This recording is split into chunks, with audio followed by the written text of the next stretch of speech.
There you go, Dr. Milner.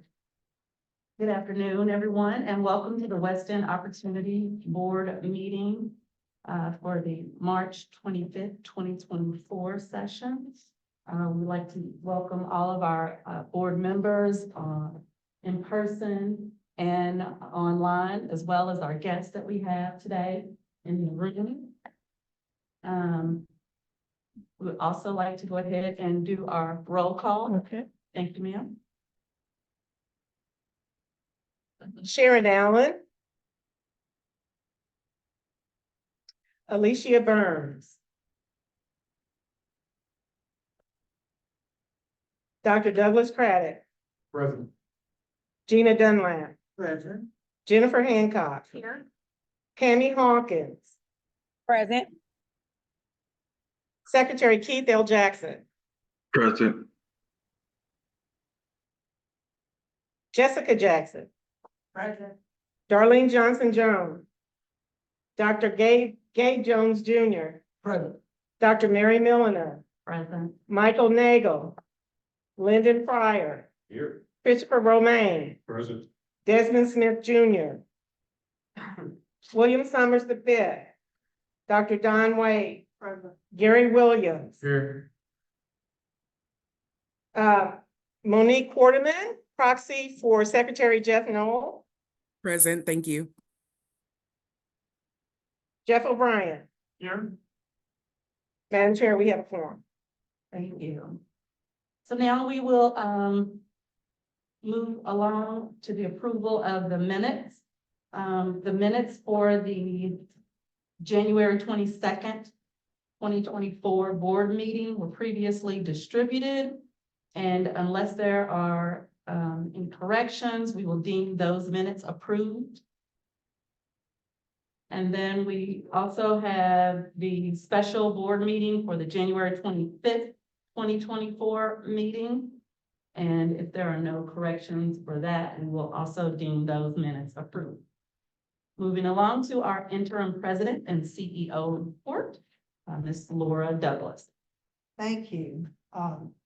Good afternoon, everyone. As we get started with today's meeting under the CEO report, we have a special report from Elle Home. The last time we were together, and I think through email in the interim period, we had some questions that were asked about the property tax assistance program. So we had folks from Elle Home who are going to give us an update, and I invite you to ask whatever questions you might have of them. I'm going to sit back here so that they can come forward. And they have a handout. So we're going to pass that handout as well. Laura, you want to go ahead and introduce Keith, Marissa? Oh, I'm sorry. Right. Okay. Director. Hi, everyone. I'm Kevin Ratliff. I'm a loan officer here at Elle Home. And good afternoon, everyone. My name is Keith Cowley. I'm the president and CEO of Elle Home. And I'm gonna lead these guys up here to talk about the program because they're the ones who actually do it as a loan officer and director of lending. But I did want to thank the board and the opportunity to work with the Western Opportunity Partnership. Anybody who's heard me speak has heard me say the work that needs to be done out there in our disadvantaged communities can't be done by one person or one group. And so these types of partnerships, these types of collaboration are the only way that we get this work done. And so we are happy to be a part of it and actually are looking for additional future opportunities to work with the partnership to benefit the folks that have historically been disadvantaged in our community. So I just wanted to say those few words. We'll let Marissa give you a quick update on how the property tax program is going. And then of course, feel free to ask any questions that you have. All right, I think there should have been a handout that has been distributed. Thank you so much. And I'm going to see if I can bring it up for the people online, but you go ahead, okay? So, Elle Home has sent out 105 links to our property tax assistance loan through the Western Opportunity Partnership Program. And how that works is all our applications are done online. We do communicate directly with our clients in whatever fashion fits them best, email, phone call. And then once we explain the program and they're comfortable with it, we do send them an application link and we work with them through the application. So 105 applications were sent out. We actually had a total of 113 inquiries into our program about this opportunity. So it's a lot of the response to this.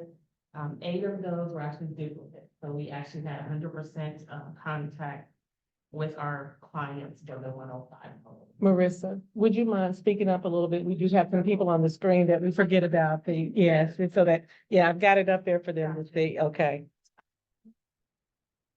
Applications were actually open and started in our loan processing program. Right now, we have a current pipeline from all the requested applications of $108,462. $108,462 is our current pipeline of requested applications. The average amount of each request is a little over $2,000 at $2,085. And that amount incorporates that increase that we're talking about providing as a forgivable loan that does not require repayment. And it includes if anybody has a remaining balance on their current 2023 year after helping with that increase.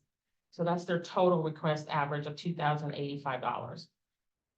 Within our lending process, most of our clients are working steadily along, but we are finding that the average progression within each application, how far along they've come, each applicant on average is at 28% of completing the application. We have noticed a common spot where some of our clientele pause.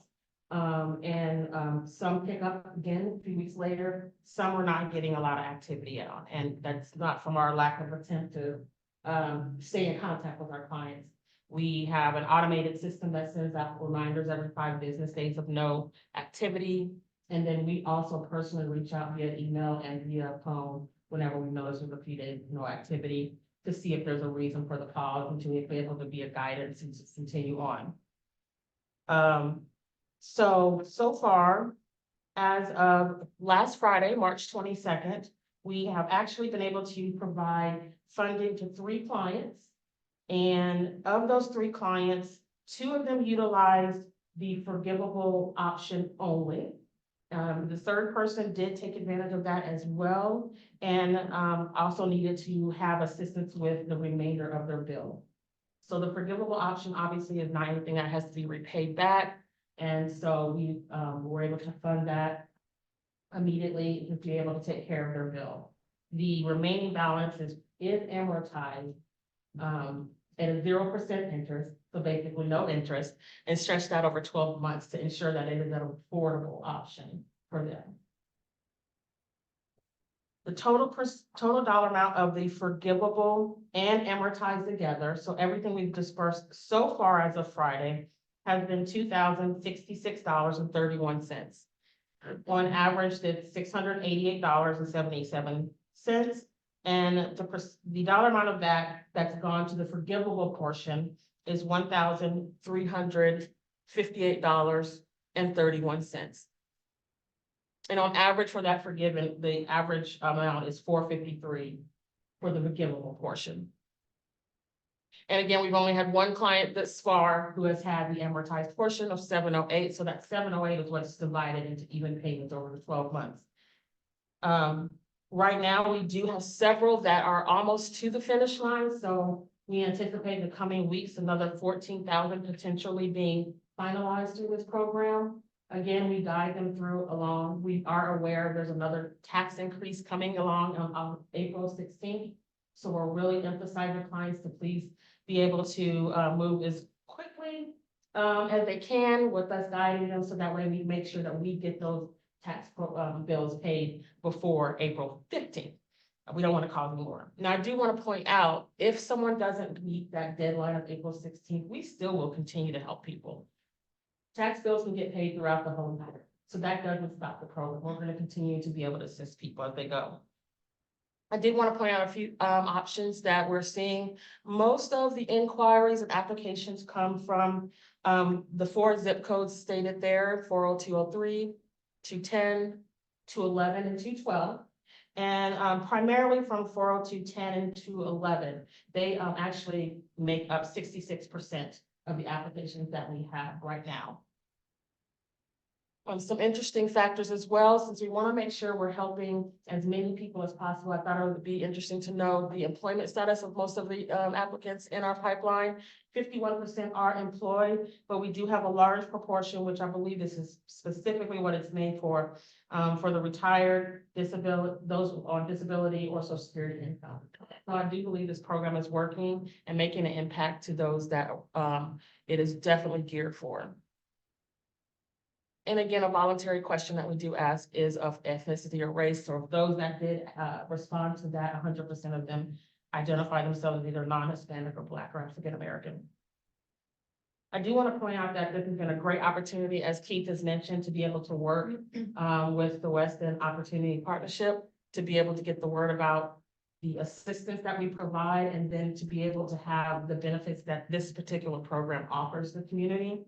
But as you can see here at the bottom, we've had a large inquiry and interest in our property tax program in general. In comparison to 2022, and these are years that we use, because last year was primarily focused on a lot of business inquiries for El Home. But 2022, in comparison, we've had over a 500% increase in applications just through this program alone. So it's really working. And it's really definitely beneficial for the community, especially when we see how we're preventing those large increases and helping individuals that may have inherited pass-through taxes or other situations. Within the first quarter of loan of this year, we've already assisted 50% of the number of people that we were able to help the whole 2022. So we're definitely making an impact here. So we're going as far as this. Yeah, and we wanted to just touch on some obstacles that we have actually been able to address with the individuals that we've been able to have contact with and be able to bring through the application process. The 2023 property tax paid prior to the program, we've been able to help folks really understand their property taxes. If we have someone who isn't technology savvy, you know, this is an area if we're dealing with some older folks, we want to make sure that we're able to help them out. We're able to actually go into the office and have them come on in and help them that way.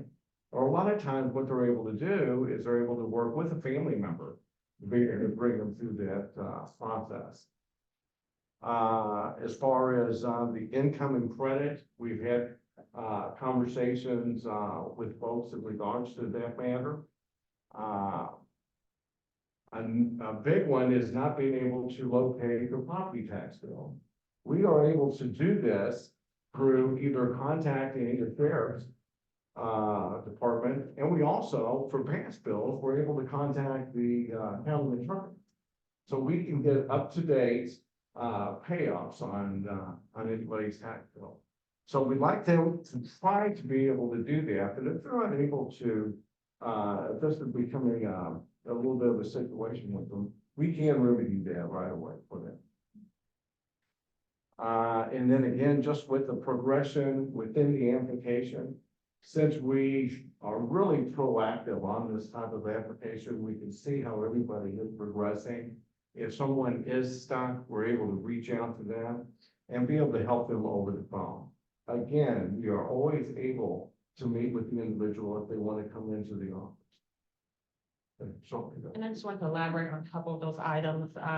With one of the program stipulations is if individual reaches out to us and the property tax has already been paid through other ways, whether it's their bank has, they have a escrow account already set up, or they were able to find means to make a payment, we do not reimburse.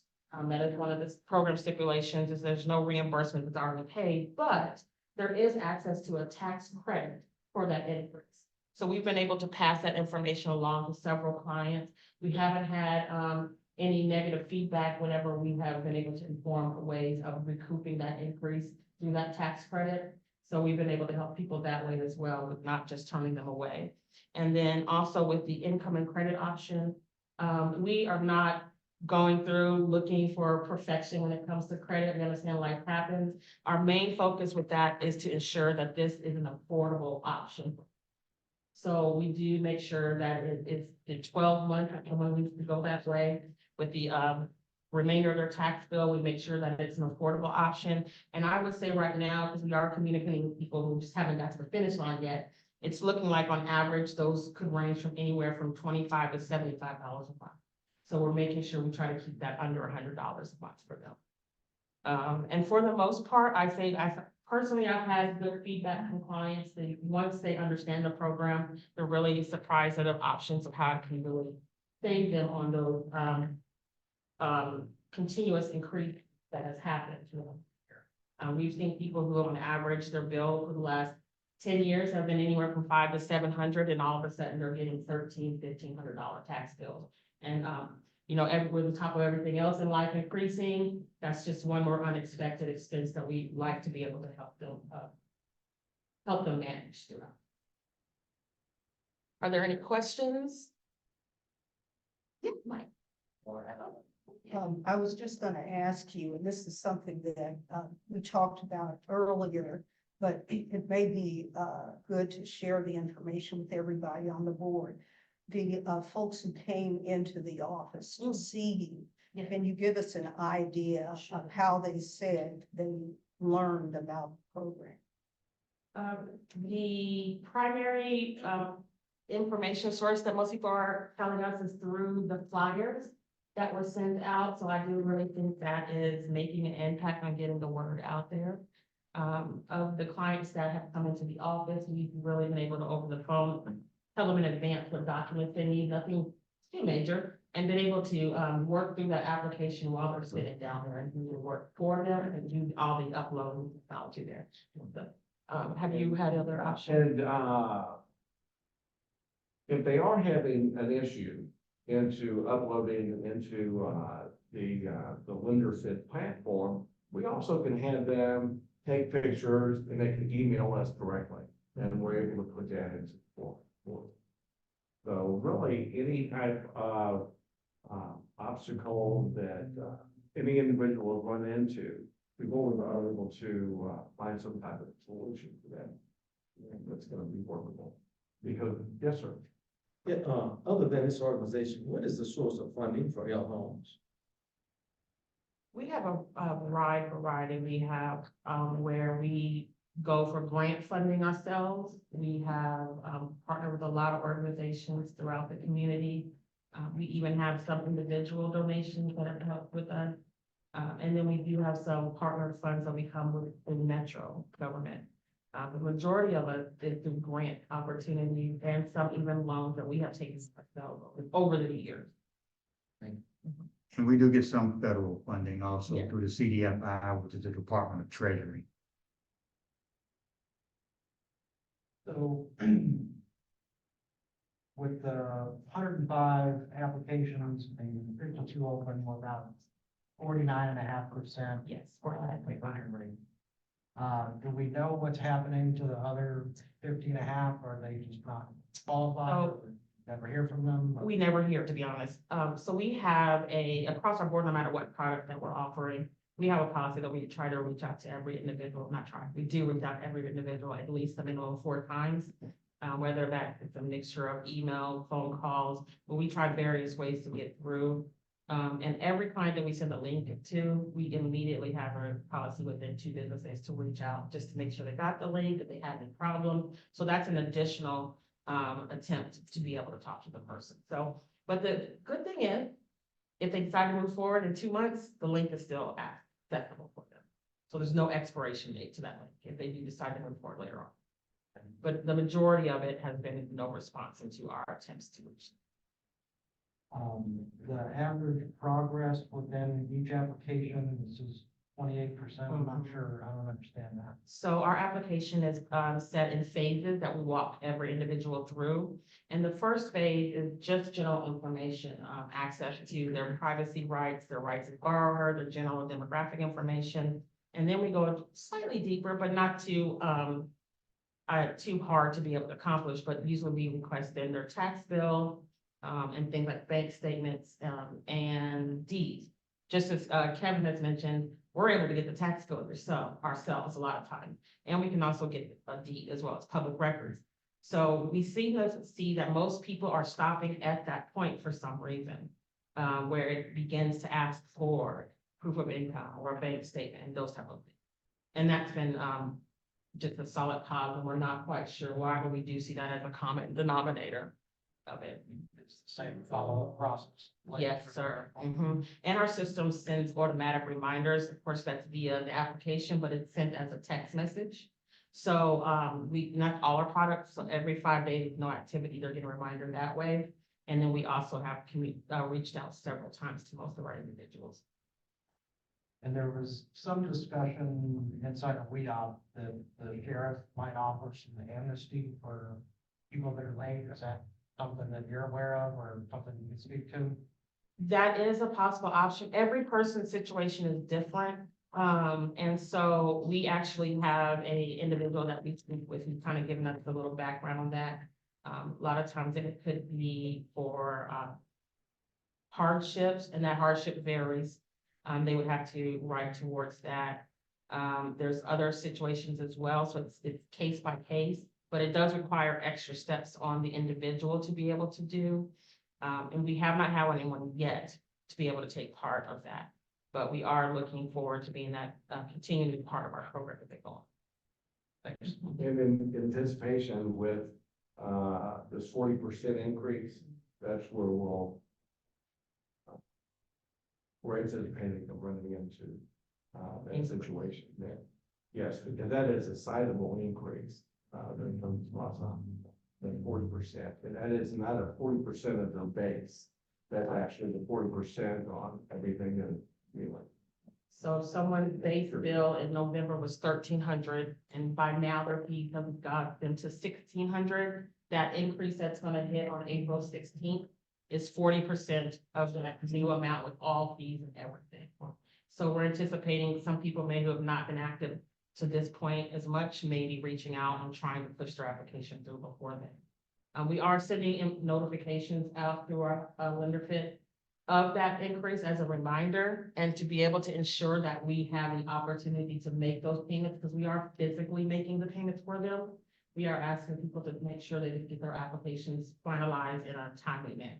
So to be honest and transparent, if someone's on the 14th wanting to finish their application, because we are delivering checks manually, it would not likely be able to be in time to meet that new increase.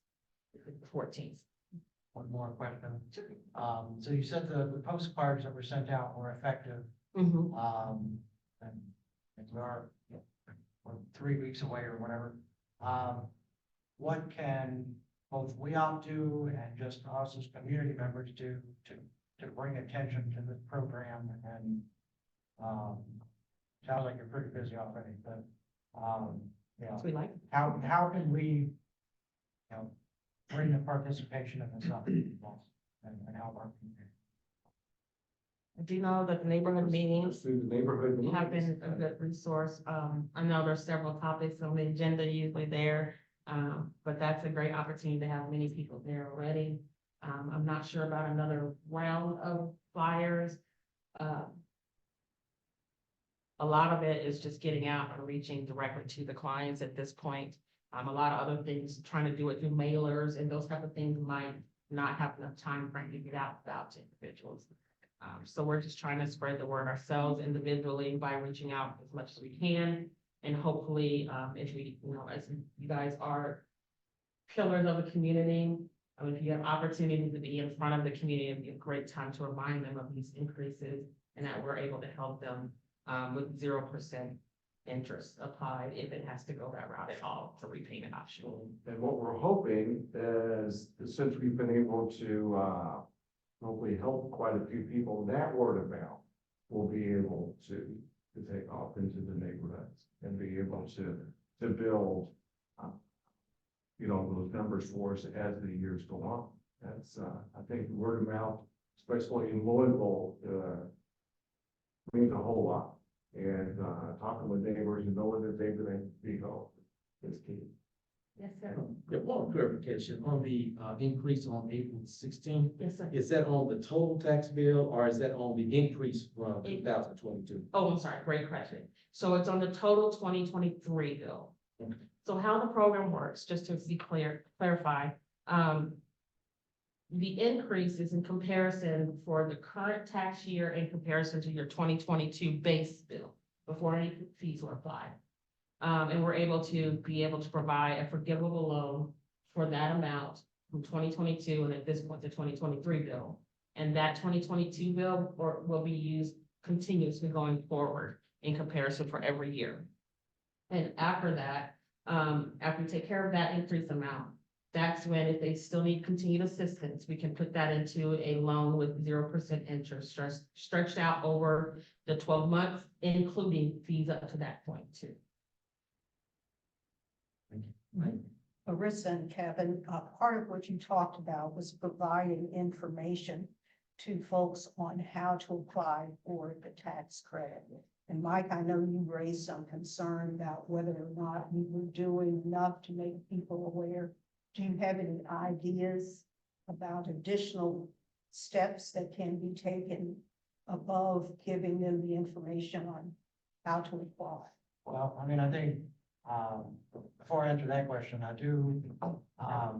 we had a situation come up in Portland with some questions and we thought Home might be able to help. I called Kevin, he answered all the questions. I assume I gave him, my contact, their information. I don't know what happened to it, but, they were great when I talked to them on the phone, very helpful and responsive. So kudos to Elhome. If I could, thank you very much, like, for letting us know. Thank you. I appreciate it. When we do have somebody that has contacted the office and, has paid their tax. And a lot of times it takes place because they've got a mortgage company. And so that's being paid through the mortgage company. What we want to be able to do is be the provider of information. We want to go ahead and give them that KRS, the 171.398, and let them know that it is the refundable development area tax credit, so that they can get that information to their tax preparer and be able to take advantage of that, even though that tax has been paid. And their, I was saying their income tax, if it's filed already, they can make it. Correct. To do that. Was Just an add-on to the mailers, we did some analysis on the data that went out. So in addition to the mailers, there was a social push across Facebook and Instagram. Which the campaign started January 17th. As of February 26th, there had been over 5,600 clicks or swipes on the ads. So the impressions were much higher, but in terms of people who actually clicked over it, there were more than 5,600. Primarily female, about 64% were female. And in terms of age, the majority of the age were over 65 and up. So it seems to be, you know, very related in terms of what you all are seeing from that side, in terms of those that were retired, in terms of what was delivered. Over 24,000 of those mailers did go out. So in technical terms, there was like a click-through rate of over 1.7, which is actually very, very good because you tend to see a click-through rate on digital ads less than 1%.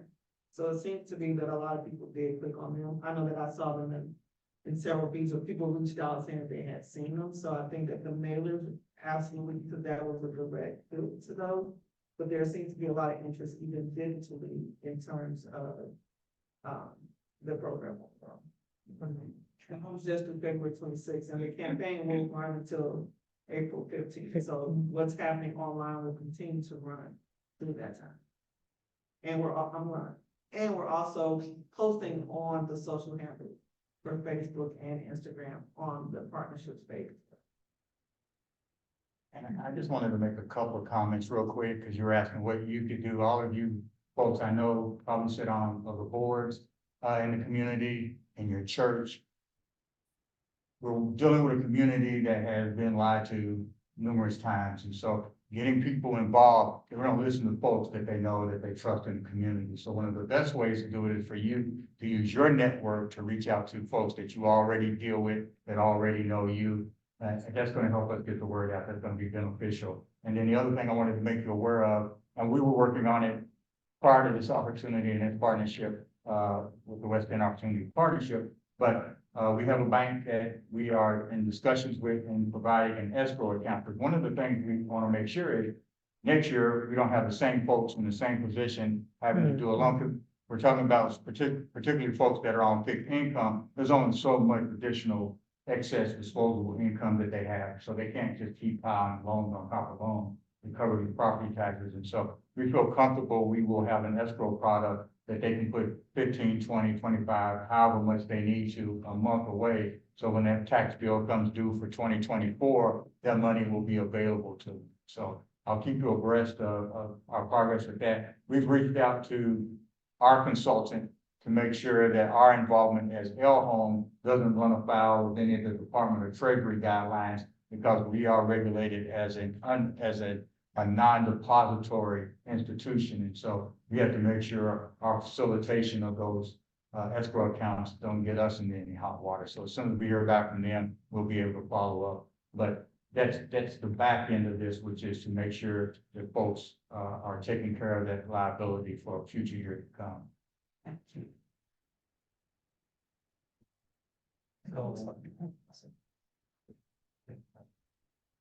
Coming back to the tax credit.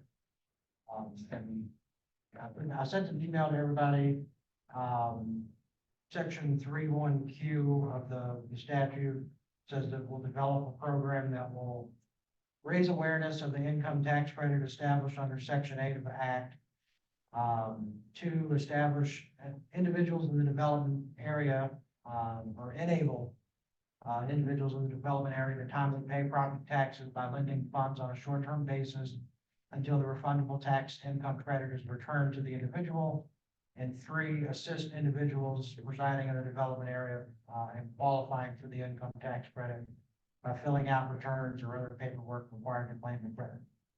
And then I included the response from the Department of Revenue on how one claims the tax credit. And basically you subtract the difference between the amount owed in 2021 from your current taxes, and file that on line 31E of Form 740. You know, because that's totally intuitive. So I think, you know, and the tax credit is available to all property owners as of January 1, 2021. So it's not just people that are, you know, eligible for L Home, it's everybody. And, you know, I think we missed some opportunities with the community engagement sessions of maybe explaining more about the program. And, you know, just getting that information out. I know we had some printouts, but, you know, I think as a board, we need to have some discussion with 3 weeks left before the tax forms are due. But how do we get this information out? You know, it's a benefit. I think it's a selling point to the WEOP, and a benefit, you know, to the community at large. You know, that's my main concern. That was the question that I was asking you earlier, since you sent a note to everyone. I was asking if you had any ideas regarding what we could do additionally. One of the things that came to my mind, though, is in the same way that we have a special relationship with L Home to help people to pay for the taxes. One of the things we might do is to develop a similar relationship with some tax filing companies in the 9 neighborhoods that already exist, to see if we can enter into an agreement with them where they would service some of the folks in the neighborhood who needed assistance to fill out the tax credit. So me personally, anytime I see any group doing like free tax preparation, I've sent them the information that the Department of Revenue sent me. Now, some of them came back and asked for a map of the development area. And I sent them the language in the statute, and they weren't super happy with that. So I don't know if we can get a GIS map of the WEOP development area. I think that would be helpful, that you could just look on the map and see if you're in there rather than read 12 lines of text and figure out where you are.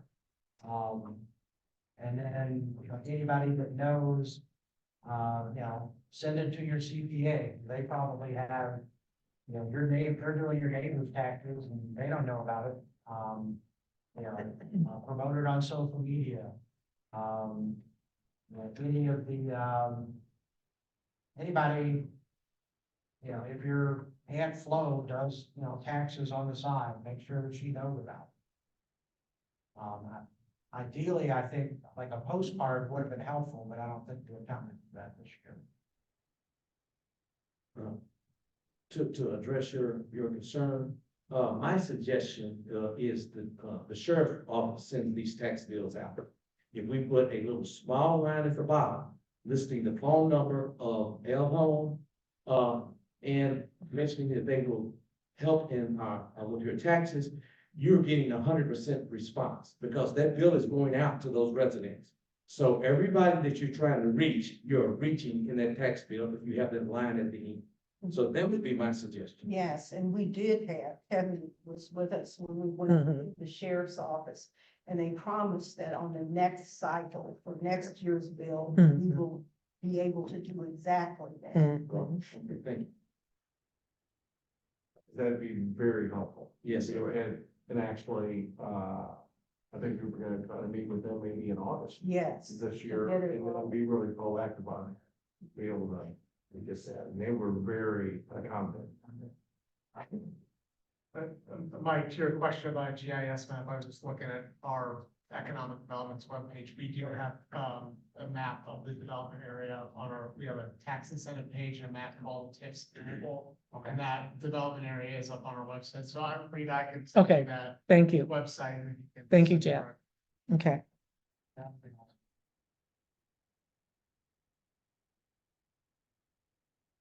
Are there any additional questions?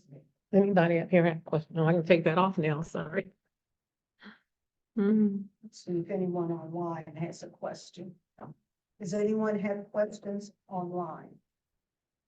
Okay. All right, thank you very much. Thank you very much. It's like, Fabulous partnership. we'll leave our business part, but I don't have my question. Okay. Thank you. Is it okay? Definitely, so I did that. Thank you. Thank you,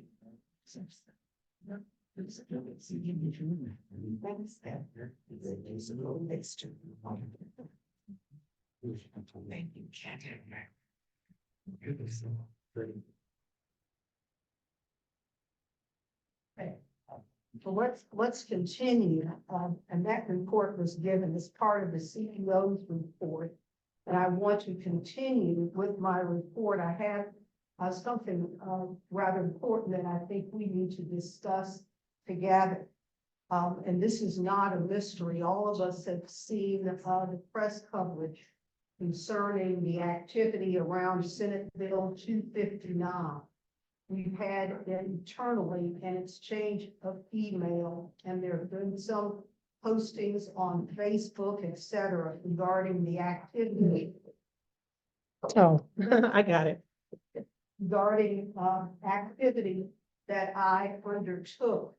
I thought it would be important for us as a board to have a face-to-face conversation about that, so that you can hear directly from me regarding what did occur and what did not. I know that when the development committee gives its report, it also has some information that it wants to share with you. First of all, let me say that I am not a young professional. I'm an old professional who has worked over a number of years to build a reputation. I've worked directly for a former governor. I was a cabinet secretary and responsible for 12 agencies and 2,300 employees. I've been a general counsel to 2 public organizations. I've had leadership in corporate America, and I've served on a number of boards. I worked very hard to build my reputation, and it seems ironic that there would be things said about me indicating that I threw away all of that in the last year or so. Much of what you have heard in the media is not true. It is simply not true. Now, first of all, regarding our special board meeting that we had, and in that board meeting, recollect that I talked about the activity at our last formal board meeting, and I said to you at the time that what we had done was inappropriate because it was not listed on the board meeting agenda. After that meeting, I was informed by Amy that I was mistaken, that it was not necessary to list all agenda items. The law had changed. And many of you recollect that after that occurred, I called you directly and apologized. I told you I had made an error. I indicated to you that we would go forward with a search for the new CEO on the same schedule I had previously promised, and that was after we finished our neighborhood meetings. So you heard from me that I made a mistake. I apologize. We went forward. Much of what was written in the paper regarding me lobbying was part of the truth, but not all of the truth. Much of what was on social media was flat out untrue. There is no legal prohibition against me or anyone else individually on this board approaching the legislature to lobby for anything. But as a point of fact, then the development committee will provide information concerning this. I did not approach Senator Denise Harper Angel on my own without the knowledge of the board chair and the development chair. So that was a false premise. There was also information that the last time the statute was amended, it was something I did. That is untrue. To this day, no one knows who brought about that initial change in the statute. We still don't. But regarding what is happening now with Senate Bill 256, yes, I was involved. Now, the statute says this organization cannot lobby. The statute does not say individuals on this organization cannot individually lobby. So there has been no violation of the statute, no violation of our bylaws in anything that I have done. So I'm saying this to you face to face, so you are hearing it from me. Now we have important work to do. We are not always going to agree, but we are a board where the majority rules. When we have made a decision, we are going to move on, and the least we can do is base our decisions on the fact, not rumor, not innuendo, not made up stories, but on the facts. So is there anyone who has a question they'd like to ask me about what has occurred and my role in it? I would be happy to answer your question. Yes, Mike. I have one, give me 1 second.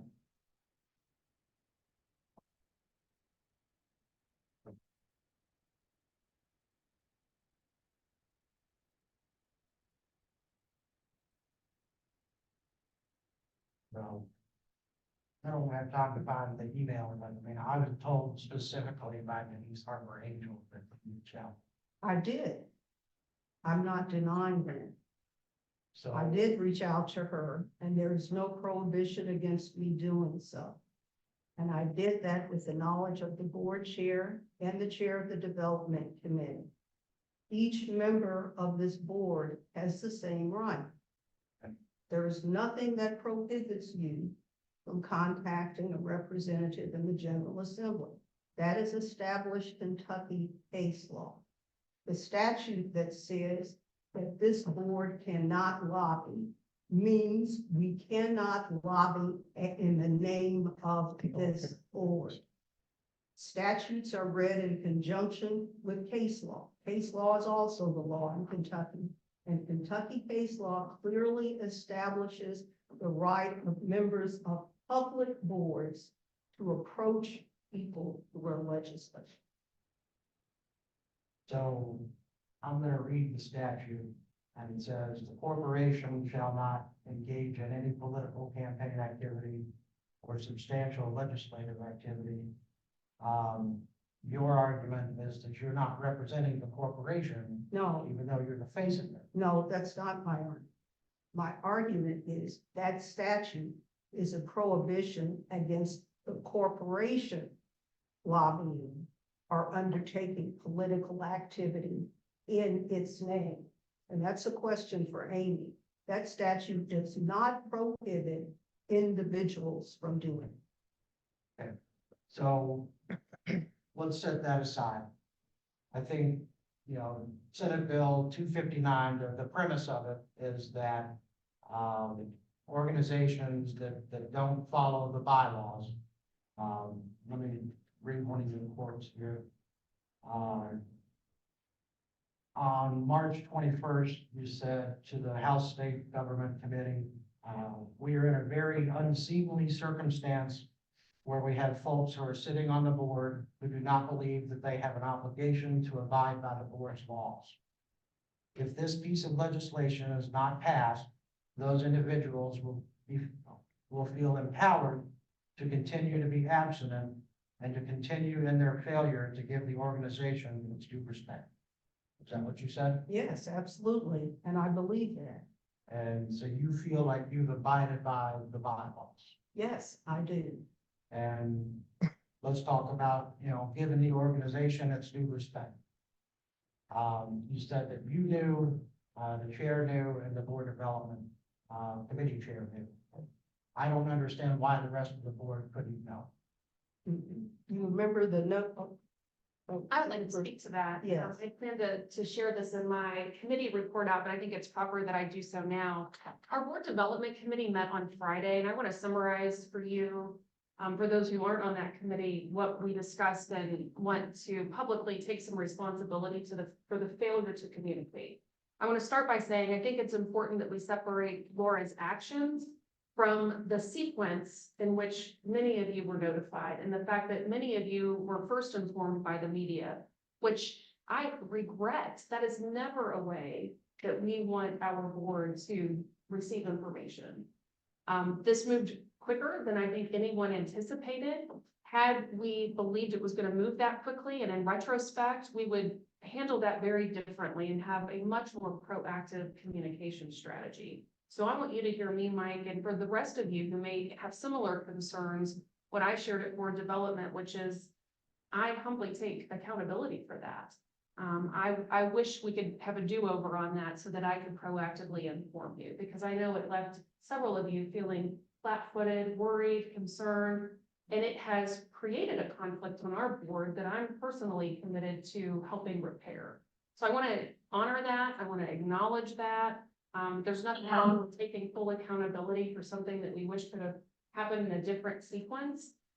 With that said, we could spend a lot of time tonight going through this very meticulous line of questioning. What I would suggest is that we peel the onion back a few more layers and talk about what's really underneath all of this, because I think that there's a level of mistrust and concern and a faction or two developing on this board that concerns me, particularly given the opportunities we have that are right in front of us to make significant transformational, generational investments. I would love us to talk about whatever elephant is in the room that's driving some of this. I think as a member of this board, having an executive that is operating independently and proactively to have something this body passed codified so that we have a tool of accountability in our tool belt. It's not personal to any one entity. As I said and the Board Development Committee, this same rule will be applied to Volunteers of America in the seat that I now sit in. And I will honor and respect the process as it's laid out, the one that we prescribed towards our neighborhood reps. For me, this is about equity, for me, this is about accountability. And for me, this is about understanding the differences between the executive and the governing. So to your point of, trust and the ability, I mean, being able to go to a friend and get a bill passed in the Senate is an asset to this organization. But how it was done without telling us created, a whole lot of, it created a deficit of trust. So I think, the community at large, and I think, I can't speak for all of the board, but it certainly makes me personally wonder, what else are we not hearing about? I'm not, I don't have knowledge of anything, but, if this, then that. And, I'm a neighborhood rep, there's other neighborhood reps here. We live here, we don't leave this meeting and drive to the suburbs, like I people live know here. where we live, I live in and you do. We're accountable to our neighbors. We represent our neighborhoods. My neighborhood's pissed. If you've ever known, how pissed Portland can get, give me some grace. So I can't sit there, oh, okay, well, this is fine, because it's not. And I think, we do need to discuss it. I don't think it's okay. I think at some level, it's a pretzel argument to say that, well, it wasn't, I didn't do it as the corporation, I did it as me. I can't go into court and tell a judge, well, that was my other person.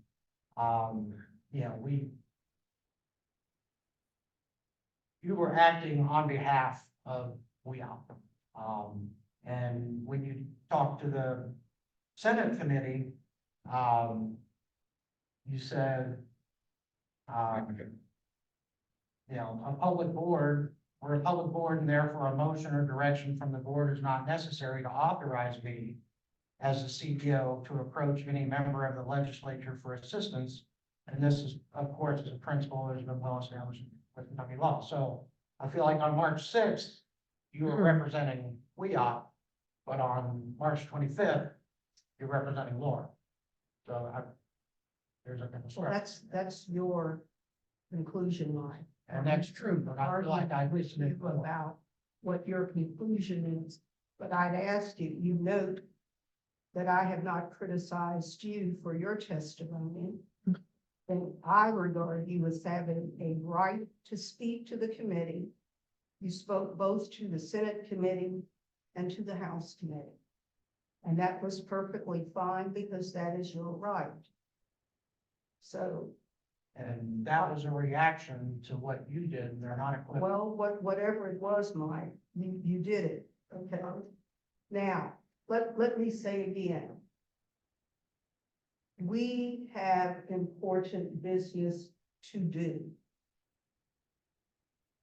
And the business that we have ahead of us is critical.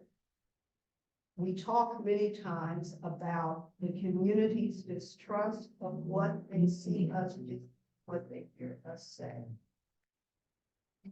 We do not trust each other. We need to acknowledge that. And we need to understand if we're going to move forward as an organization, we have to tackle that. We have to deal with it. We have to have plain conversations like we're having now. My point of bringing this up is we do need to talk about it. And my concern was much of what you were hearing was flat out untrue. Okay? So let's focus on the people's business. Let's keep moving forward. Dr. Wade had something.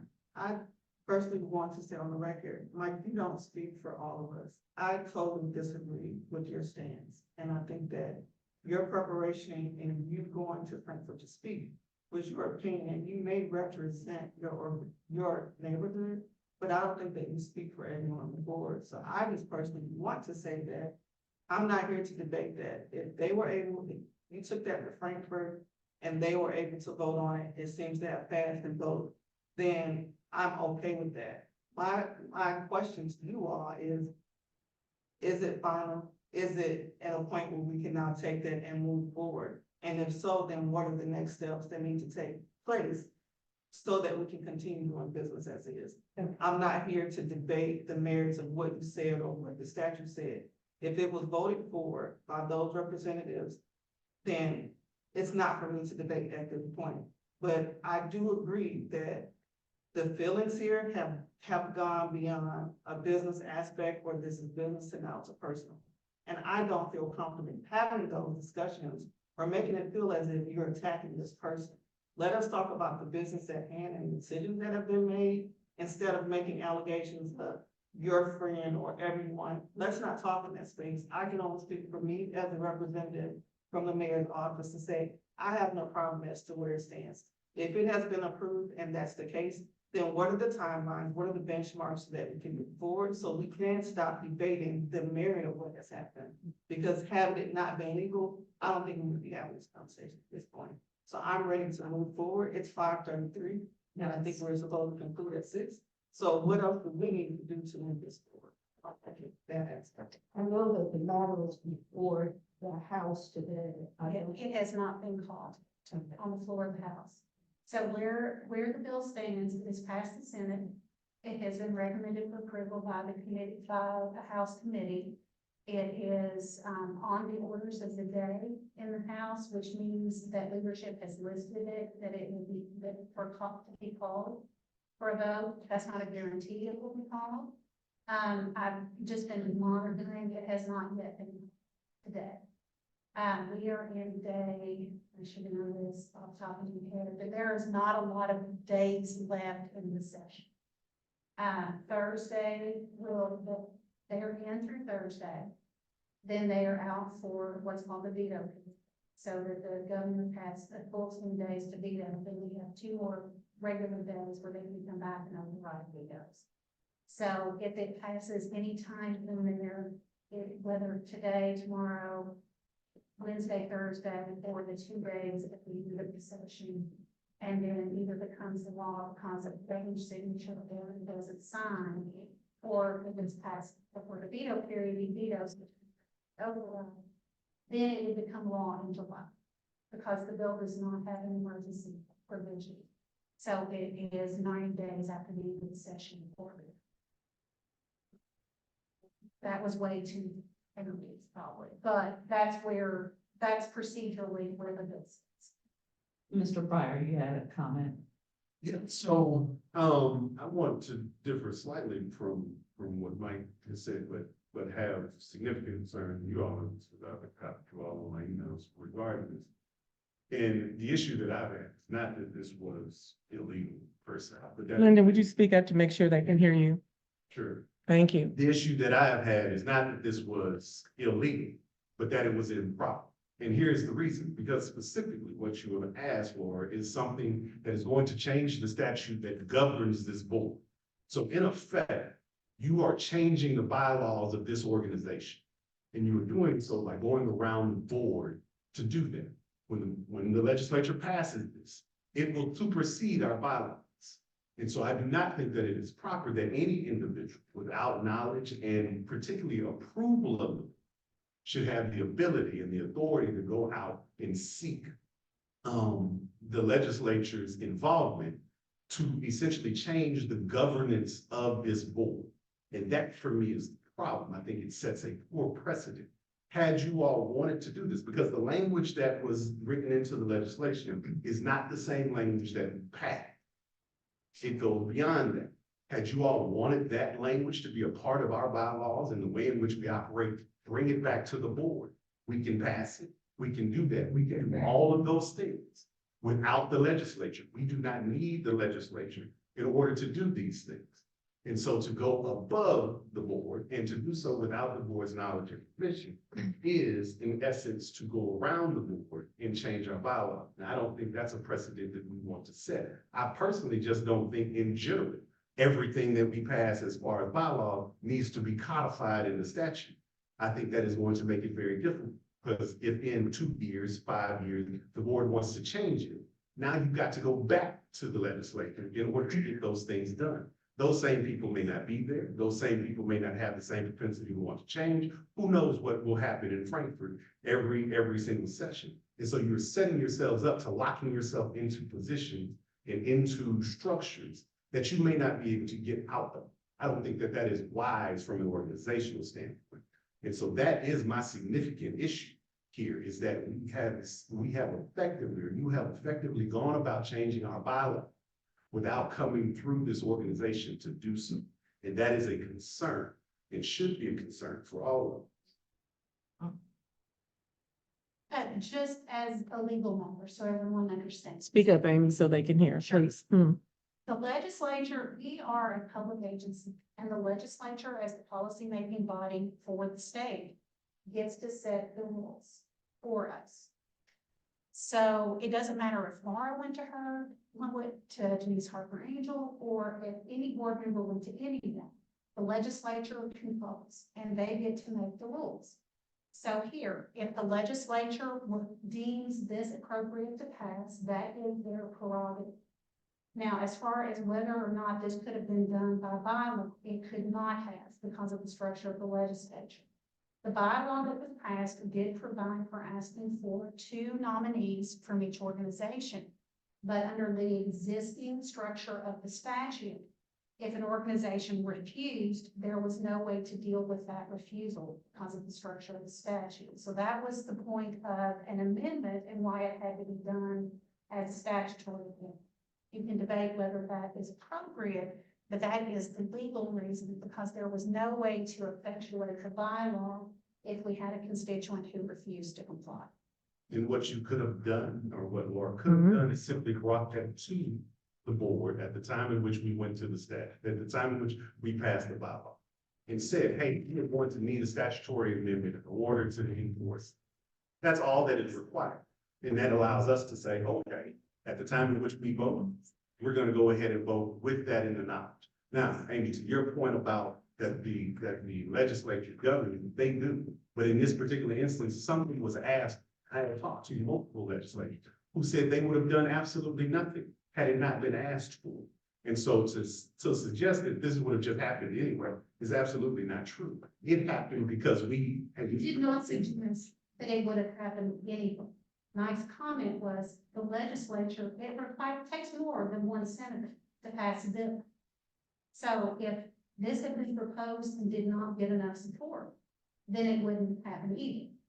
My point is, we don't have full control because we are a public agency. We are beholden to the public, and you're dealing with tax dollars, and we don't get to act like a private organization. That's the reason why, as Laura said, anyone can go talk to their legislator. The bylaw says no substantial legislative activity. This is not substantial legislative activity. When other bills have been debated, there are, and I won't go into them, but there have been other bills that people have come to your staff and asked for the organization to take a position on. My legal opinion was that consistent with the bylaw and our 501c3 registration, we could not do that. For good or bad, we could not, but we always have an obligation to talk to our legislators about our enabling legislation. And we all get to have an opinion on that. Every citizen does, and every member of this thing. Mr. Williams, can I make a suggestion? I don't think we're going to come to a chemical conclusion on this.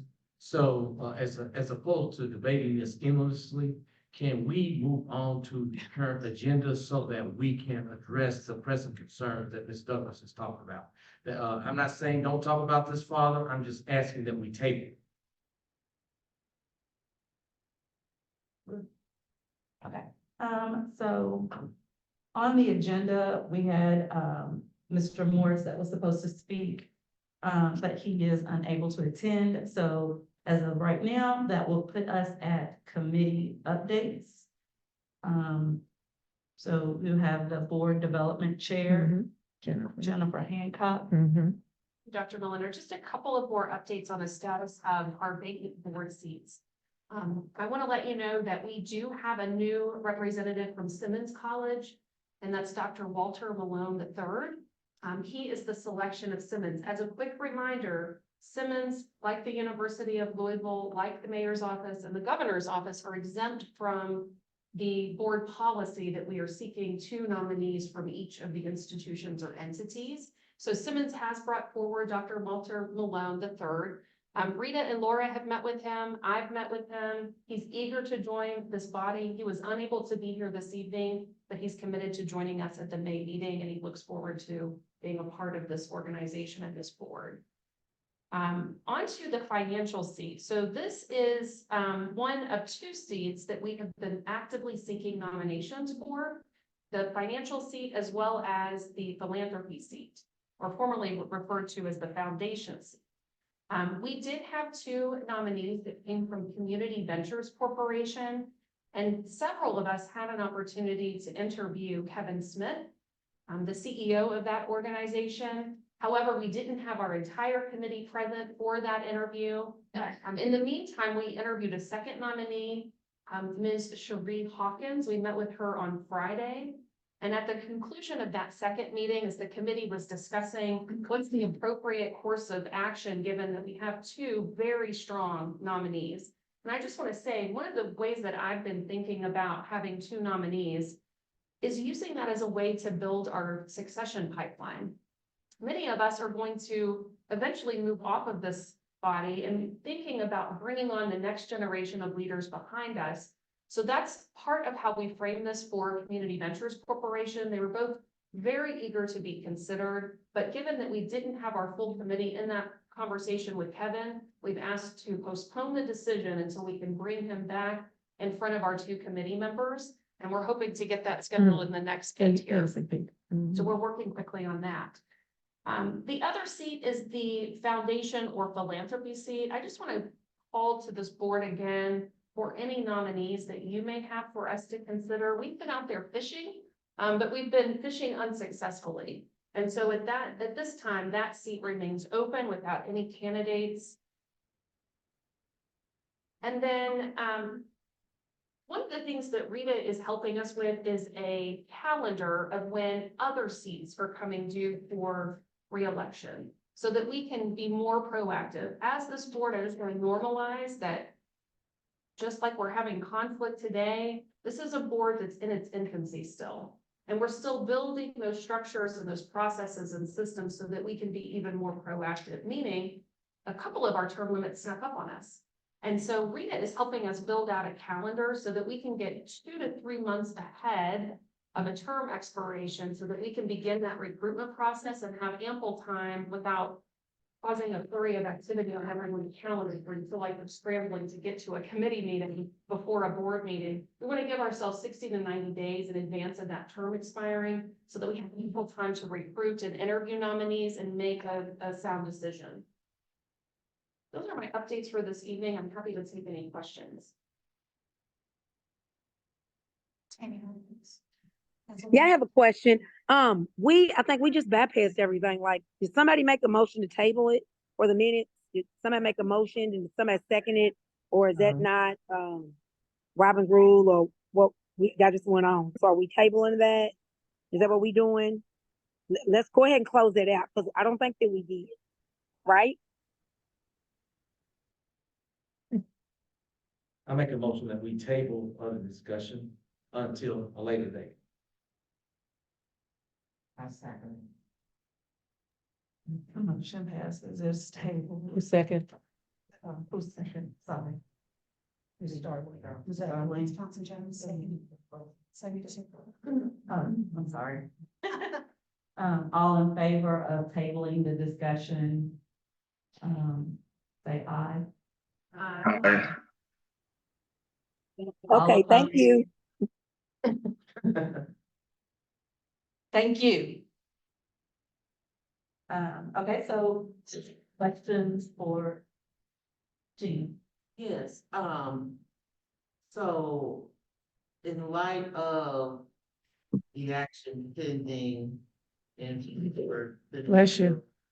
259, I'd like an update on where the NAACP stands in relation to this board. I guess the action hasn't been legalized, and Amy gave a very interesting, like, I don't know if I can follow on track, but I guess assuming that Senate Bill 259 does pass, can you bring me and the rest of the board up to speed on what that means for the seat held by the Thank you, NAACP? Gina.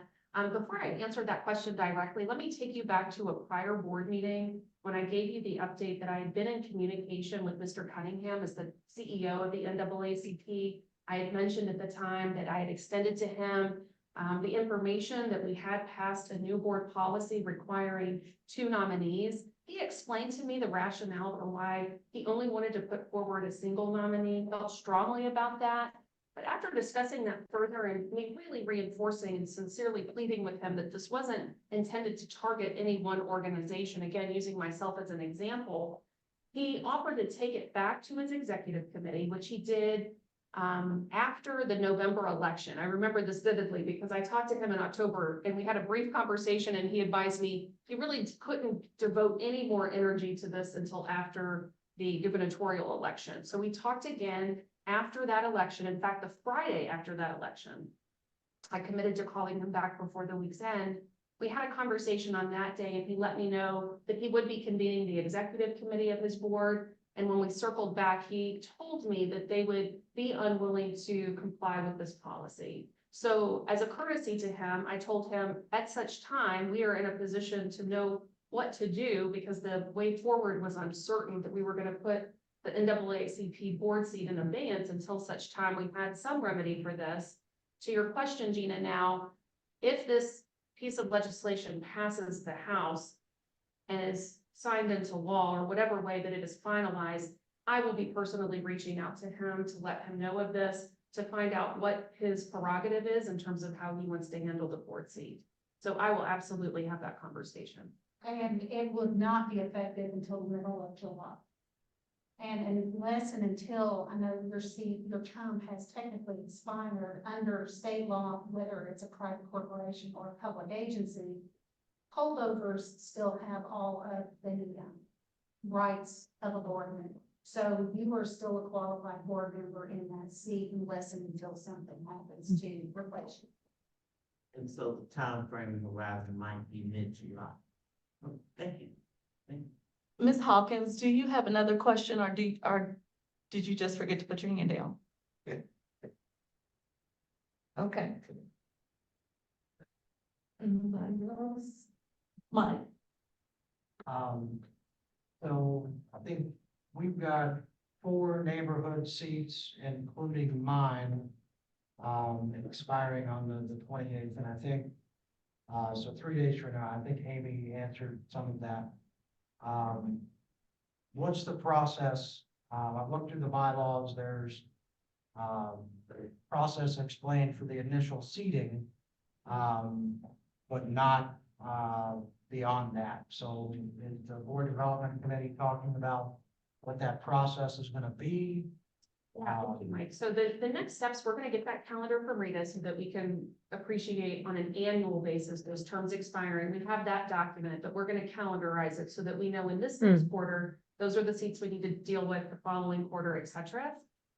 We're gonna discuss this in board development, the specific logistics, but generally speaking, we want to continue the practice of bringing forward another nominee. So in addition to yourself, my hope is that those of you who are neighborhood representatives, you'll help us solicit some additional input from your residents and bring forward another nominee. Again, thinking about this as a succession pipeline. And that we would run you through that same process that we did initially, and that now we're having our institutional board members run through. The next question I've got in regards to the officers, the bylaws state that They're elected at each annual meeting. I don't think that we had one in 2024, and the current officers were voted in January 3rd, 2023. What's the plan for that? You want to speak to that, Laura? We've had some recent discussions about how we're going to take that up moving forward. Yeah, the development committee is going to focus on that. There's still time to do that. And they'll come back with a recommendation. And we have a timeline on that. Since you've got until January the 1st, I think it'll be sometime late summer. I'm gonna say I that. think last January is one. Well, I still think it'll be late summer, given our planned moving schedule. Well, one of the things I'll add is that we're wanting to take a look of the entire governance model. Because I think to your point, again, we're in our infancy. We haven't had the infrastructure in place to operationalize some of these practices yet, but absolutely have the desire to do that. We'll be coming forward with a plan of how we're gonna address these items moving forward. So absolutely by summer, we'll have a solid plan in place to share. Thank you. Thank you for your question. If there is nothing else, then we will move on to the communications committee with Dr. Dawn Wade, please. From a communication perspective, the campaigns are still running strong for the L home aspect as well as the community engagement needs. So all the assets are live. And we also received the first stages of the landing page for the website. Just, I want to say yesterday or Friday. So we've given them feedback, so more to come on that, so that they can continue to knock that out, to update the website for us. And that's it. If not, that will move us, I'm not forgetting this time, thank you very much. Community Engagement Committee with Dr. Gabriel Jones Jr. Right. Yeah, so I think most people know that we've done all but 2 of the neighborhood meetings. We've got Park Hill left on Thursday, March 28th, from 6 to 7:30, and then we have the all neighborhood / makeup meeting on Tuesday, April 2nd, from 6 to 7:30. I think up to this point, the meetings have covered a lot of ground. If you've been there, you've known that we have heard from people. When I say heard from people, I mean we have heard from people. We've also been able to hit on our agenda items at most of those meetings. And that is getting community input and insight on the needs and what folks want to see happen. But the most important thing that I think that I've been thinking about, and I know we're tabling discussions and everything else, but like the community meetings are a reminder of the stakes of why we are all here. And what we actually need to be doing. And I know that we have had a lot of different issues and a lot of things that we still need to hammer out on this board so that we can actually do the work of the community. Because as someone who lives in the neighborhood, you gotta deal with a whole lot of shit. You gotta deal with a whole lot, all the time. And it's not the people in the neighborhood are great, the neighborhoods are beautiful, but you have to deal with a lot.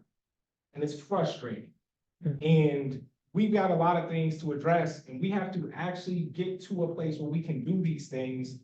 Because I also know as a neighborhood representative that when I sit in these meetings, I leave those meetings and I go back to my neighborhood and they ask me, how do I know that they're gonna listen to me? Or how do I know that they're really going to do it? So we really have to do it. And we really have to get to a place where we can do it. And yeah, that's my update. I don't know. Anybody else? Could I get you to give us the times and the addresses of these 2 meetings that are forthcoming? Yep. You could I'll send give out- them to you. Yeah, we don't. I got, Okay. I'll give them to you. I want to say, I haven't attended the. Speak. I have gotten input from folks that have, and like I said, there has been a lot of interaction, but people have really appreciated the form and being able to do that. So I think they have been very well. Right. Yeah, and I think some people coming to the meetings has purely been about being heard because they feel like they have not been listened to. And they feel like, so one way or another, I'm going to vocalize how I feel.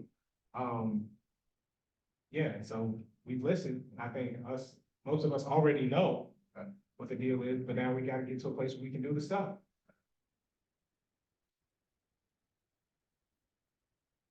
We've done that. Just the question, thinking about the horizon, Dr. Rollins and him synthesizing the community input. Yeah. How far after the last meeting do you anticipate, getting his feedback or report on the engagement? That's a really good question. I don't know that he's given us a date, a specific date. There's a date in the agreement, but it was for last year, so I think it was. Cause we pushed, yeah, okay. But he's aware though that we want a summary as soon as it's possible. So, he's working already to synthesize the information from each meeting. He knows we don't want to wait a month to get the report back, because we've already talked about. So when that report comes out, will it be, available to the general public? Yeah. Absolutely. Yep. Absolutely. Great. Anyone else? All right, if that is all for, the Community Engagement Committee, we will move on to the financial reports with William Summers Lippitt. Thanks. Hey, I think the finance committee met and I think, William. I'm sorry. Voice is off. The finance committee Yeah. met, went over all the financials and, you know, quite frankly, I think I was unable to attend. I appreciate standing in for me. But they have recommended, that, you know, we accept the financials, from, January and February. I think they've been sent out to everybody. Mhm. So, anybody have any questions from what you have looked over?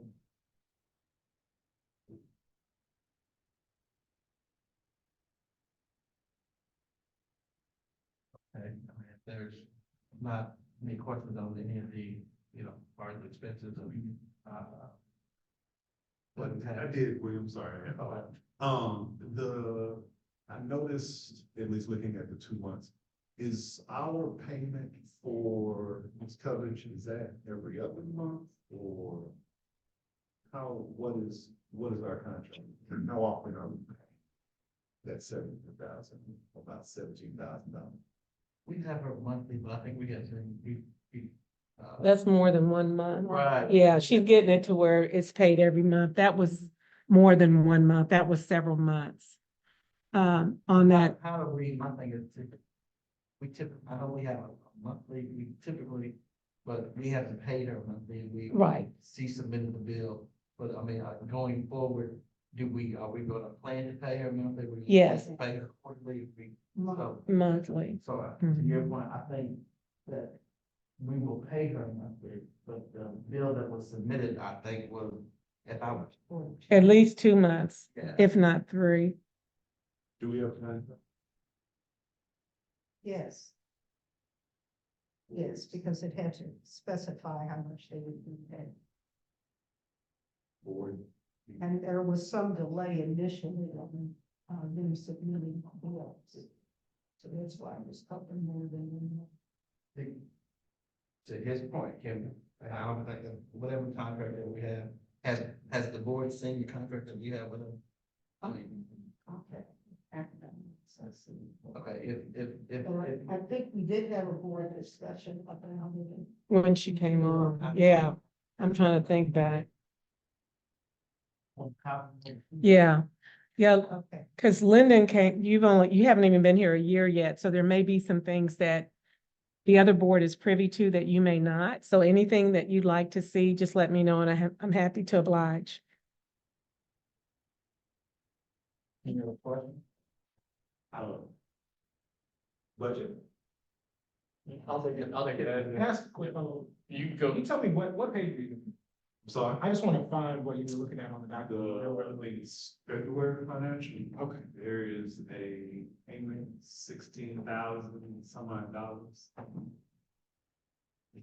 And that may be for longer than 2 or 3 months, because on the average, I think she's getting to that flat rate of about 3 or 4 a month or whatever. So yeah, so that was more, but she hasn't been submitting them on a monthly basis, but the goal is to get there.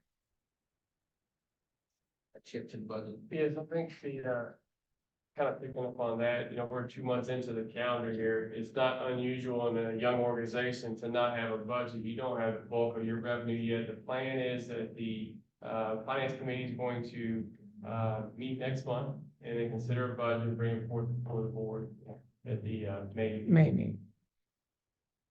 That's the update on the budget. Any other questions? So I realized Mr. Morris from the state wasn't able to join us today, but Chip, you've been providing regular updates to help us anticipate when we might see those baseline estimates and projections. Is there any update on getting? Nobody wants to bring the information more than me, I promise. I'm here, farmer revenue, and so I'm staying completely within my professional, and all my professional skills to not take off the department of revenue. But I'm coming as soon as I get it. The department of revenue there's three main components, to this tip. Property, which is, I'm positive done, this kind of easy, but the sales and withholding. And I believe it's the sales gets filed in January, it is collecting stuff. They want to make sure, I don't think, no, they want to make sure it's correct.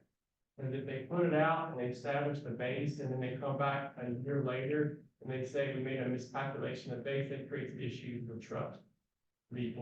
So they know the pressure to get it out for one, because the board wants to know, the team wants to know, hey, what's the base?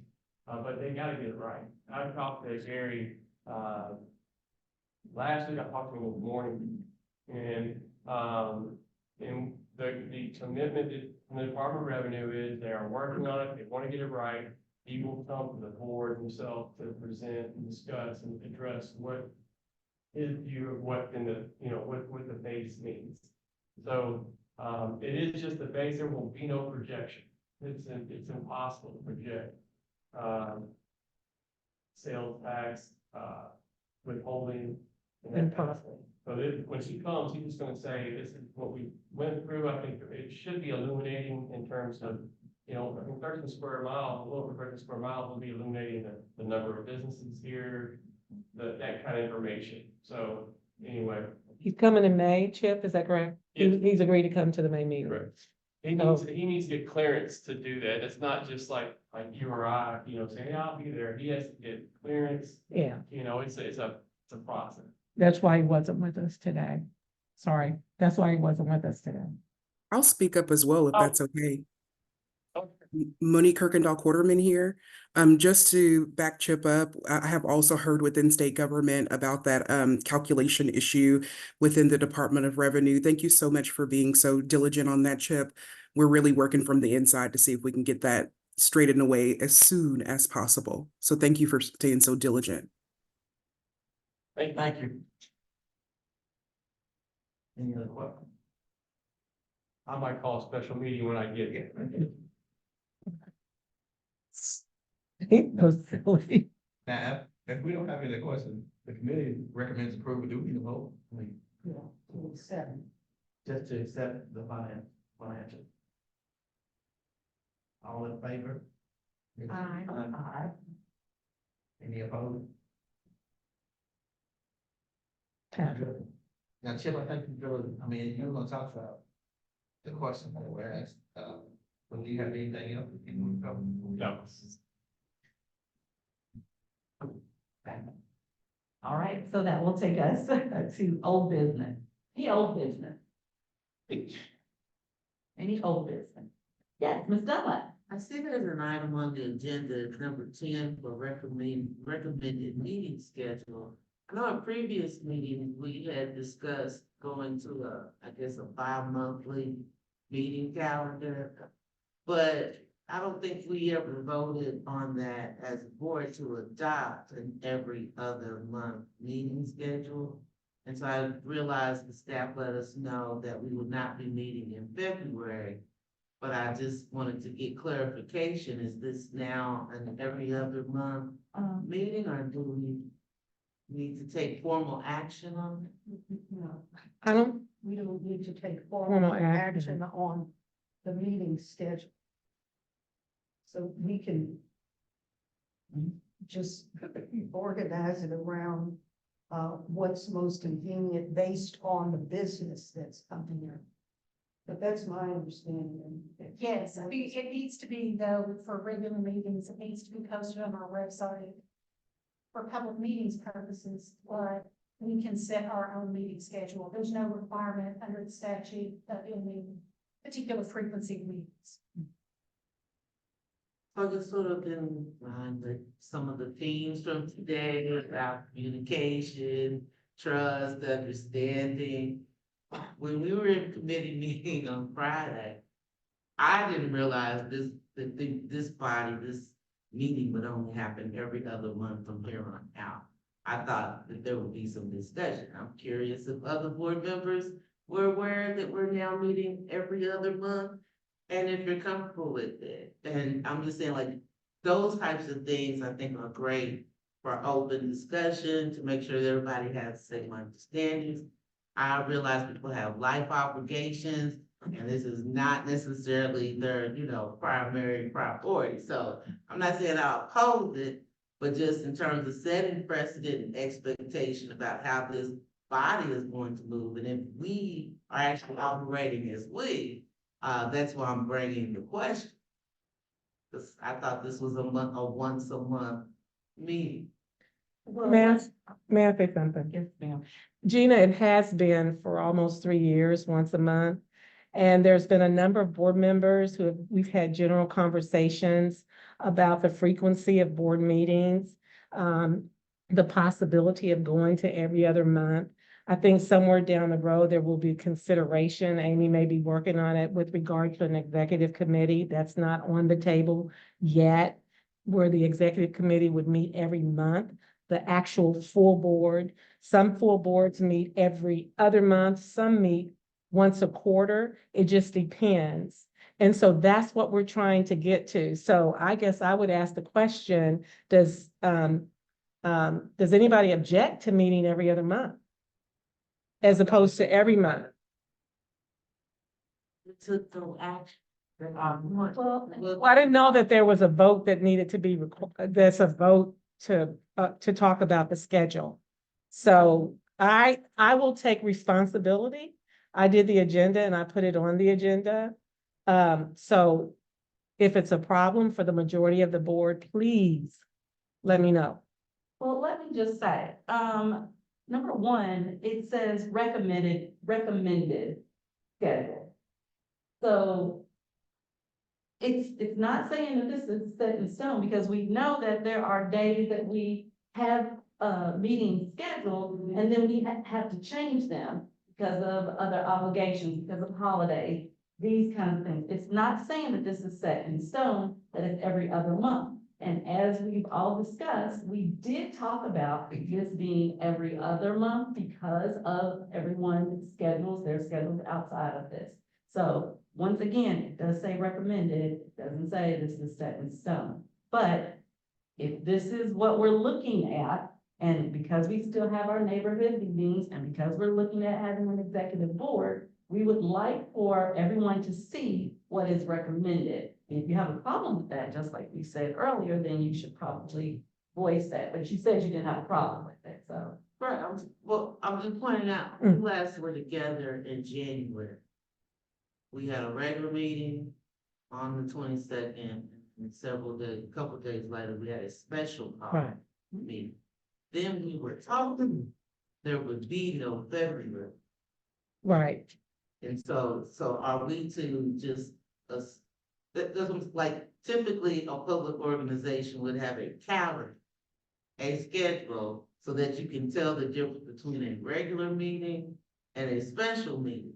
We've had lots of special meetings, so it's just a point of clarification and sort of setting the expectation on. We're trying to get to that point, Gina. We're trying to get to a baseline for infrastructure. We have met every single month for almost 3 years. I've been at every single meeting. Yes, you have.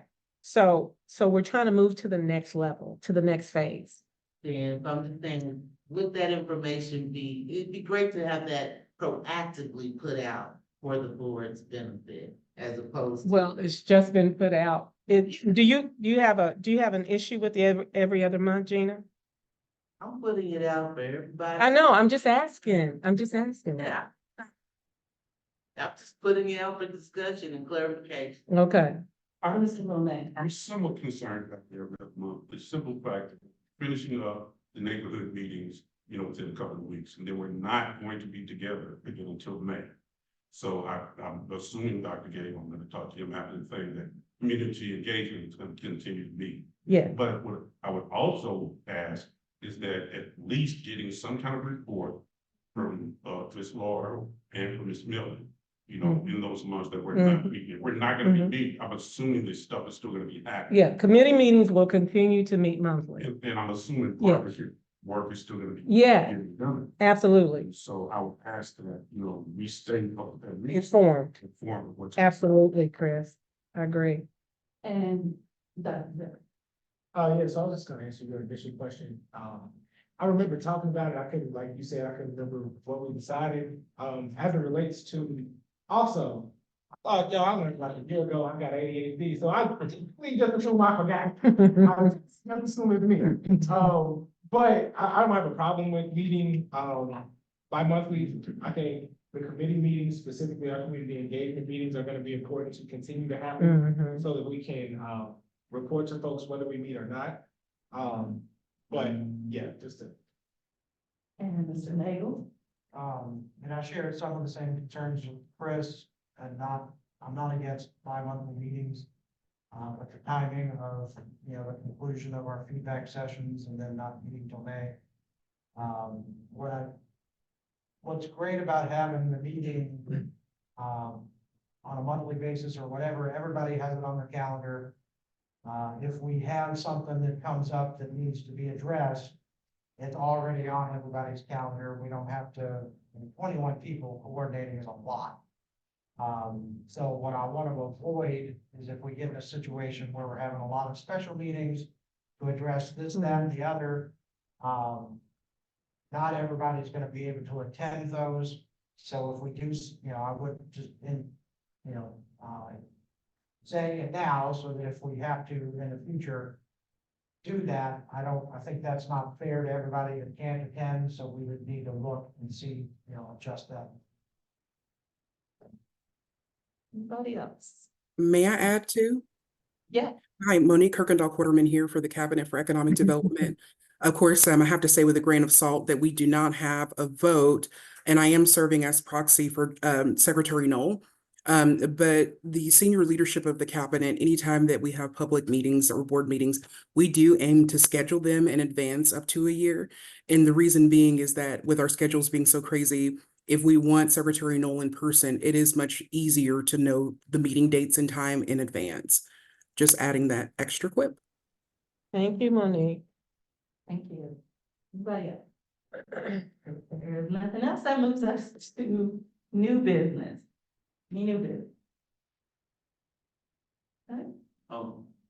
I did, in light of the conversation around, search committee, I did, draft a search committee charter for the board to look at. That, okay. Where did it? I think the issue is, at this point, the chair has not appointed a Right. search committee. Neither, I said, at this point, the chair has not appointed a search committee. So there is no necessity for you to assume the responsibility to do a charter. So our bylaws do not indicate that the chair has to appoint a search committee. It says that the board by a vote of the majority can establish a search committee, and beyond that, it doesn't actually specify how that's done.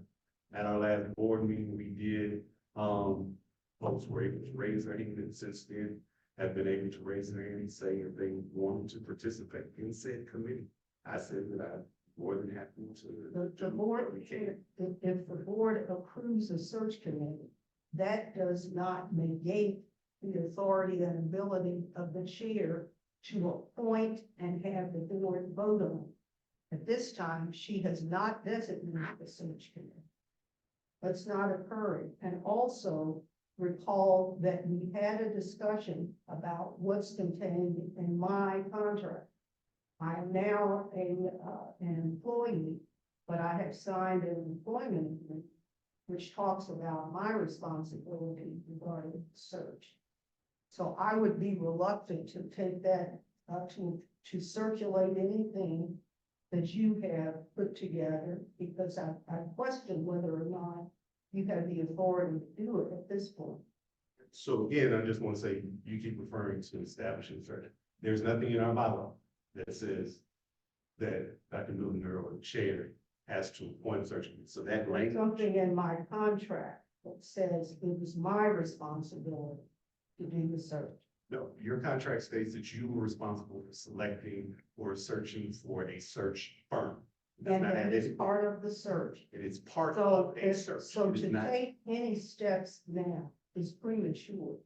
At the Alex. very least, this is something that we have to discuss and not just be sprung on people in the middle of the board meeting without some understanding about what the process is. We disagree about what's supposed to happen. You and I disagree and the chair disagrees. I heard the chair speak, so I don't know what the Do chair, you see her face? but I would say this. I've asked on multiple occasions for this information, so we could have discussed this back in February when I sent emails about this, following, the initial, approval of the search committee, back in November of that. So, I mean, there's been ample time. If there were concerns What are you talking about about, how that November? happened, then we I'm could- trying to follow you myself, Lyndon. Okay. I'm trying to follow you myself. What about November? Now, the chair. We approved this search committee, this happened in November or December was when this came down. Hmm. Was it in January, excuse me, in January? Yeah, I was gonna That's when say, that happened, January. We have had from January to today, 3 months. If there were concerns, questions, There, any of that, nobody has contacted me I'm or sorry. said anything to the board regarding those. On that search committee, right? I think what I was intending to prove that you would create that's right, a search. that's right. A search committee has not been No, created yet. If you got it, once a search committee is created, then that's when bylaws and everything will be made. Correct. What we approved, as was written, was the formation of a search committee that would not start its work until after there were 2 points. I know this because I actually wrote it Yeah. and sent it to everybody. So I actually know what's actually right for those. but Lyndon, it was not approved for you, and I'm speaking of, if I'm out of order, tell me, it was not approved for you to do a charter. Dr. Milliner is the chair. The normal course, it's not raising your hand when you're trying to put together a search committee. Dr. Milliner is the chair, and it is her responsibility to direct that.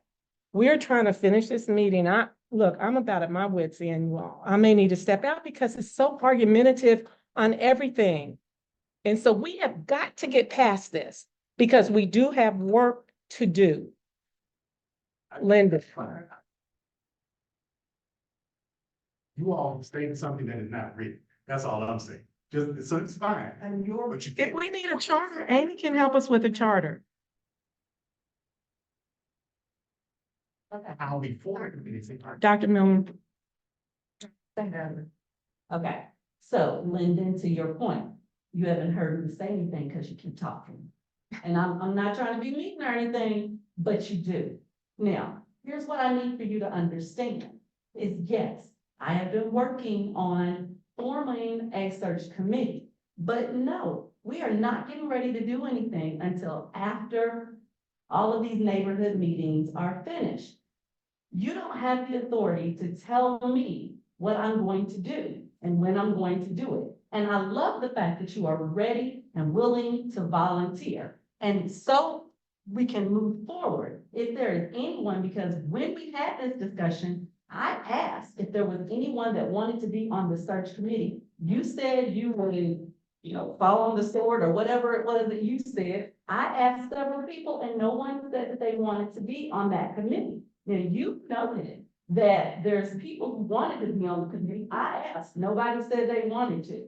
Now, if there is anyone who wants to be on the search committee, please see me after this board meeting so that I can write your name down. And we will put you on the list of people who want to be on the search committee. Thank you very much. Okay. So at this point, that's Mr. Rowland. I would like to suggest that we have a meeting next week. I think we should skip a month because there seems to be a lot of things that we need to talk about. I didn't hear what you said, Chris. I think we should do this. I think we have good enough reason not to make this. Gabe, when did you say that the last meeting was on the second? You all are gonna find out how long it would take for him to compile the Yeah. assessment, aggregate the information. Yeah, I believe we can find that out. Yeah, because I think he's gonna do it sometimes within the month. I'm not really sure if it will be, April, but I can find out from Dr. Rollins. And then, once that's done, if we want to maybe look at a meeting at that time, I don't know.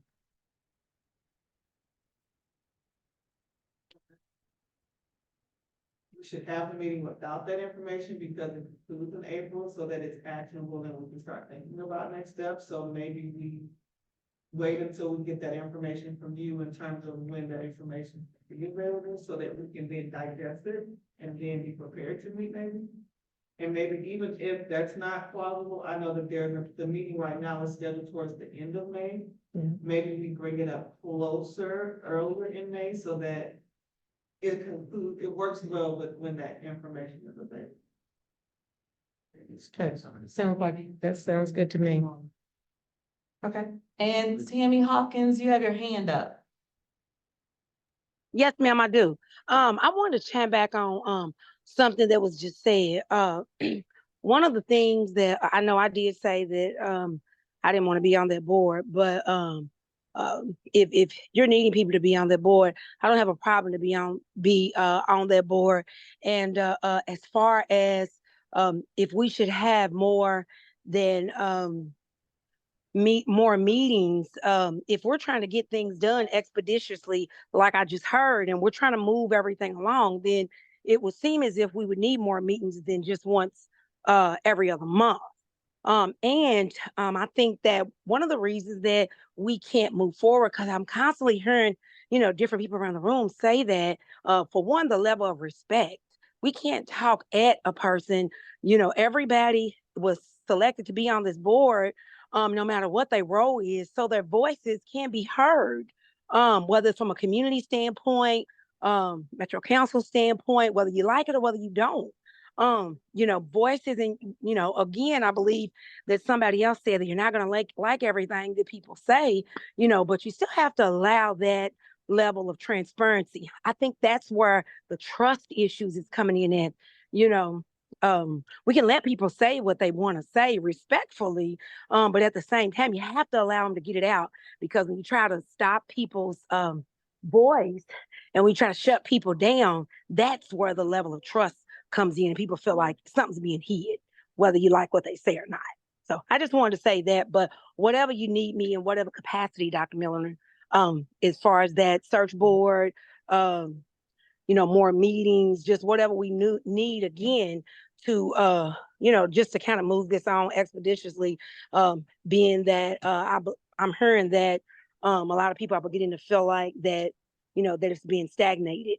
So with that being said, I would agree to more meetings, and just more transparency if there's still a lack of trust, so everybody can, start feeling more comfortable with getting this done if we want productivity. That's it. Thank you very much. All right. So, at this time, it looks like we'll wait to hear about, the information from, Dr. Rollins to see how long we can, when we can expect that information from him. And if there is nothing further, then we stand in adjournment. I'm sorry, I forgot. Public comments, you're absolutely right. 5 people. Oh, let's get that. So we have anyone who, from the public that would like to speak, you have 3 minutes. Anybody online? Anybody? Let's see.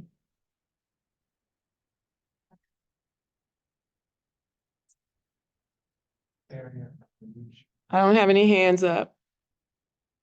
Okay, so no one online? Right. Yes, ma'am.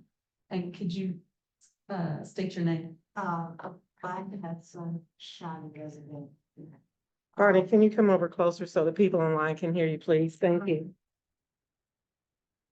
I'm wondering that if this board, well, first of all, I went to the NAACP press conference and learned a lot about what the board learns haphazardly or not at all.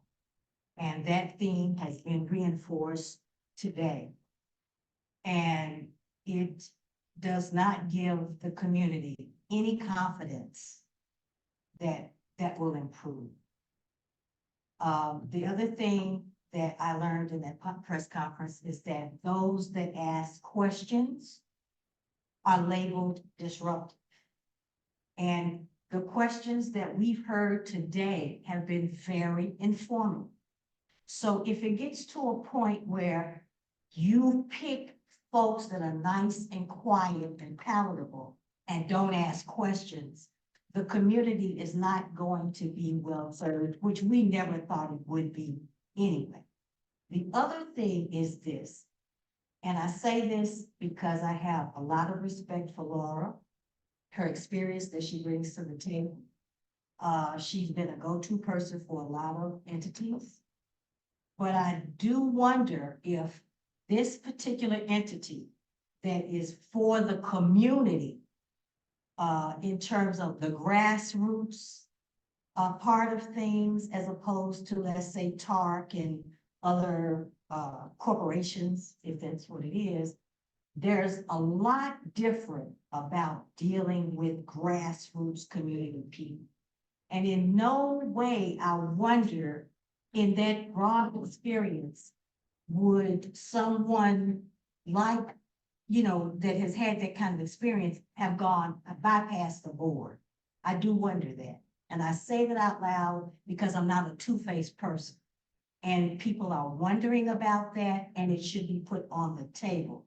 In that, with all that experience, that happened in terms of a board being bypassed, and in your experience, I don't know who you are, but the faux pas you made in terms of communications, would that happen in a organization that is so responsible for the communities, our communities uplift?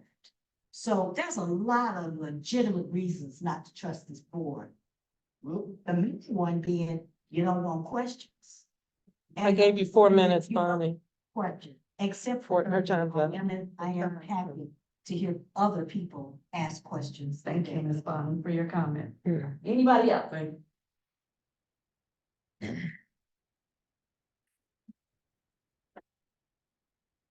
This is the board development chair, you consider a 2-6 or a I'm sorry, ma'am, we're not taking questions. It's only comments. only comments? Yes, ma'am. Then my comment is that I come late to this game, but one of the things I did hear is about the finance chair and the budget chair that waiting for the Department of Revenue to determine what the finances are. One thing that's off-putting in the meetings, I've been to several of the neighborhood meetings, is that the residents are being told that there's $30 million.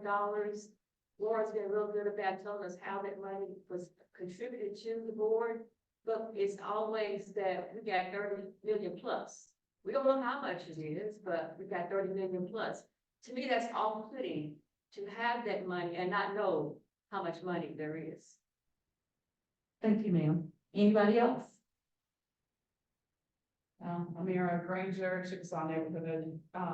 I appreciate the gusto of several members today, but I do want to say thank you to those community reps who have attended some of the neighborhood meetings, but I think some of that gusto should have been applied in the community meetings. Rather than silencing or asking for your committee member to be quiet, or maybe asking for the agenda to be moved along, we would have liked to have seen one of the communities actually show that you care about the people that you're on this board to serve. So I do want to say that, have that same courage that you had today to talk to people, in kind of a short comment, Dr. Milner, I think the same thing to you in California. I don't even think they introduced you and you didn't make moves to introduce yourself. So those are times where we need to know who you are because you represent the community, not just yourself on this board. So you vote. It's not just about what you think today. You should be gathering information, just like you have a representative talking to his neighbors, coming back and voting with respect to their neighbors. While your director is one of my neighbors, I don't know that we're getting the same feedback from neighbors and executing that in this room. Moving along.